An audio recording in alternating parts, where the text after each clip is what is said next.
La plus grande caractéristique au projet que je voulais toujours préserver, c'est la mixité des clientèles. Donc, vous avez une clientèle ici qui est très particulière, qui côtoie des gens qui viennent faire du sport, suivre des cours.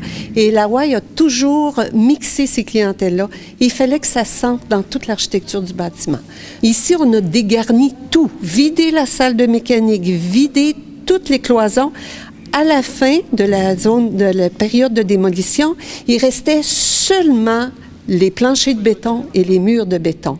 Plus de revêtement extérieur, absolument rien. Il fallait refaire tout ça à neuf. Toute une partie de bassin a été agrandie et les 2 salles au-dessus du bassin, donc vous êtes dans une des salles qui a été agrandie.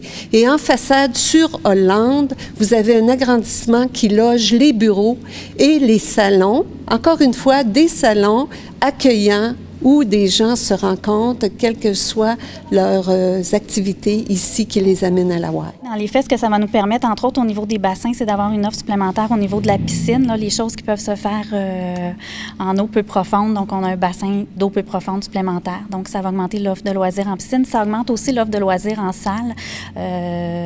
On est vraiment en train, on travaille fort sur la programmation en ce moment, là, mais effectivement, il y a une augmentation là, de la capacité de gens dans certains cours et aussi du nombre de cours et de variétés de cours qui va être là. Les travaux, c'était essentiel. Là. On a vraiment désuet. On a vu les dernières années, on a eu quelques mauvaises surprises. On pouvait plus se permettre ça. Il fallait vraiment là, être capable de répondre.